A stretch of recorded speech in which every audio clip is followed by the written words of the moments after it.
Hey lighting fanatics, today I have some F15T8 fluorescent lamps to show you guys.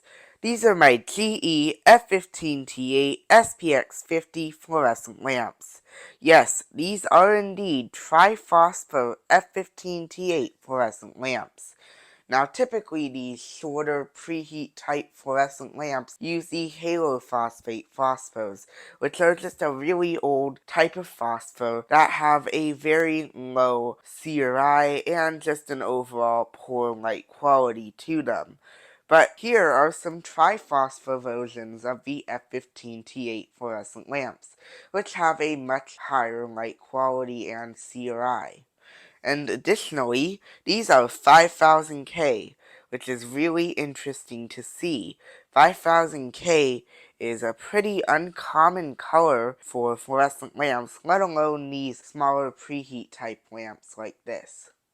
Well, anyway, now that we have had a short introduction to these lamps, we'll go ahead and take a closer look at them. So here's the end cap on one of them. These lamps have the older style GE T8 end caps with the full black insulator there, rather than just one on each pin or just a long one on the pins. It actually goes the whole diameter of the end cap, which I think looks pretty cool. And it's also nice and shiny. I like shiny end caps. Here is the etch. It is the GE Big Meatball etch, as a lot of lighting collectors like to call it. It is the F15T8 SPX50. SPX meaning it is an 800 series lamp, which indicates that it is tri-phosphor and has a CRI between 80 and 89.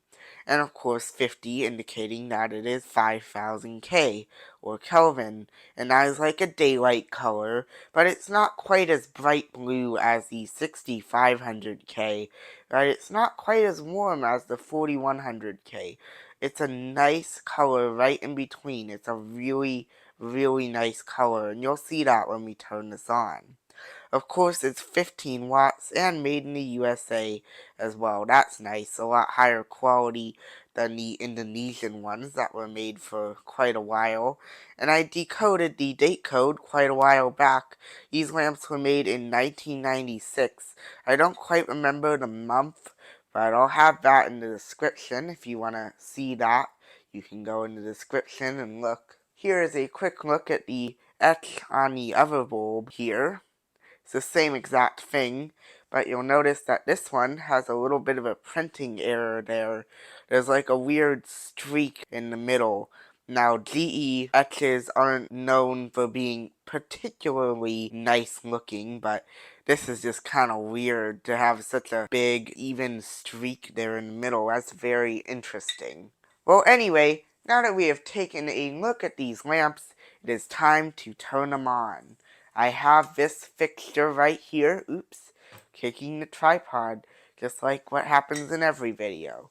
But I have this lampy F15T12 fluorescent strip light here. It'll work just fine for the F15T8 lamps. They're electrically identical, and the only reason I say it's an F15T12 fixture is because it has a diffuser that snaps over a T12 lamp, but it doesn't work on a T8 lamp. Well, anyway, we'll go ahead and take one of these lamps. We'll start with the one with the weird etch there, and we'll twist that in. Now, these end caps don't have the little markers on them, so you just kind of have to go by like the sounds and the feelings there when you're trying to twist it in there, and you just gotta hope that it's in. Well, anyway, we'll go ahead and plug the fixture into one of these really cool extension cords with self-closing covers on the outlets there. Got two of them not too long ago. Well, anyway, now we'll go ahead and turn off the lights real quick, and we'll give this bulb a whirl. This fixture is preheat. So now we'll turn it on in 3, 2, 1. And it's not working. Alright, had to go get a different extension cord here because that one that I was using apparently isn't so good. So we'll plug this in and it's already on. Got some very nice preheat action there. Well, we'll go ahead and take a closer look at our lamp here. The flicker band is yellow and green, which is usually an indicator of the 700 series lamps, which are a mixture of Tri-Phosphor and halophosphate. But it appears that even this pure Tri-Phosphor one here has yellow and green bands there. There's the X. Very nice. It's very nice and visible there when the lamp is on. And of course we have a very nice 5000K color. This has to be one of my favorite fluorescent lamp colors all time, the SPX50, at least on these particular lamps. I'll actually go ahead and give you a view of just how well this lights up my room here.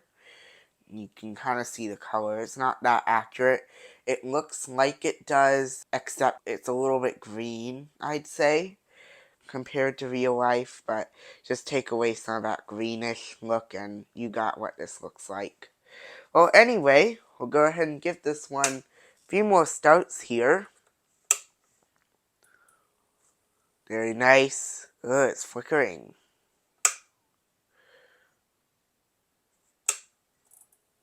Ooh, that was a nice startup. Okay, it likes to flicker apparently. Okay, it must not have been twisted in all the way or something. Another reason why the fact that these end caps are missing the markers there is kind of annoying. We'll do it one more time here. Ooh, that was a very nice blink happy startup. Well, anyway, we'll turn it off here, unplug it, and get the next lamp going. And we'll take a look at how blink happy this one is. Is it in? I think it is. Plug it in, and turn on. I was scared for a second there because it didn't turn on. This one doesn't seem as blink happy as the other one. Oh, there we go. We got a little bit of blinkage there. Very nice. Well, anyway, we'll go ahead and turn the fixture off and turn the lights back on and close out the video. Well, there you have it. The GE F15T8 SPX50 5000K Tri-Phosphor F15T8 fluorescent lamps. Well, if you enjoyed what you saw, be sure to leave a like down below, feel free to leave a comment, and if you want to see more cool lighting videos in the future, be sure to subscribe. See you next time.